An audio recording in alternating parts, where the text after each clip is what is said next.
তো আমাকে দেখে নিশ্চয়ই আপনাদের একটু হতাশ লাগছে যে আল্লাহ এই ব্যাটা হচ্ছে ডিরেক্টর। আমার নাম আরিফুর রহমান।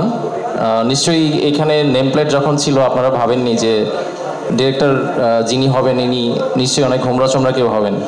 তো আমাকে দেখে নিশ্চয়ই আপনাদের একটু হতাশ লাগছে যে আল্লাহ এই ব্যাটা হচ্ছে ডিরেক্টর।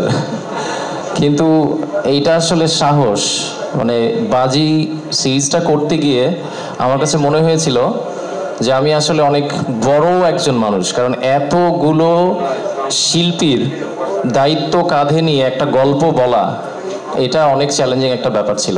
কিন্তু আমি পার্টিকুলারলি আমার প্রত্যেকটা শিল্পীকে মন থেকে ধন্যবাদ জানাই, কারণ যেই ধরনের চ্যালেঞ্জ ছিল এই সিরিজটাতে আমার মনে হয় না যে এই বাংলায় এবং ওই বাংলায় ক্রিকেট নিয়ে এত আয়োজনের এত বড় একটা সিরিজ এর আগে হয়েছে।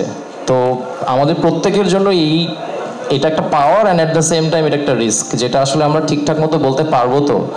তো আপনারা যে ট্রেইলার দেখলেন আপনাদের কাছে কি মনে হলো?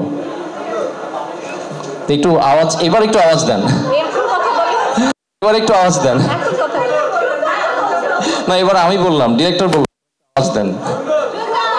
Thank you so much. আমার মনে হয় যে আমি অনেক বেশি কথা বলবো না, কারণ আমার যা বলার আমি স্ক্রিনে বলেছি। আপনারা যখন দেখবেন সিরিজটা আমি আশা করবো যেটা রনি ভাই বললেন, আপনারা ভালো লাগুক খারাপ লাগুক যা মনে হবে আপনারা লিখেন, কারণ আপনারা যদি না বলেন দর্শকরা জানতে পারবে না। তো আমি অনেক আশাবাদী এবং আমি কনফিডেন্টলি বলতে পারি যে এই গল্প দর্শক দেখবেই, কারণ আমরা ছোটবেলা থেকে ক্রিকেট খেলা দেখে বড় হয়েছি। সো আমাদের প্রত্যেকটা দর্শক এই বাজি সিরিজের প্রত্যেকটা ইভেন্টের সাথে কানেক্ট করতে পারবে। এবং আরেকটা বড় ব্যাপার হচ্ছে, আমরা ক্রিকেট সবসময় পর্দায় দেখি, ক্রিকেটারদেরকে আমরা পর্দায় দেখি, কিন্তু তাদের ব্যক্তি জীবন যদিও এটা ফিকশন, কিন্তু তারপরও যা ফিকশন তা তো আসলে জীবন। সো প্রত্যেকটা ঘটনা আপনারা রিলেট করতে পারবেন। তো আমার এতটুকুই বলার ছিল।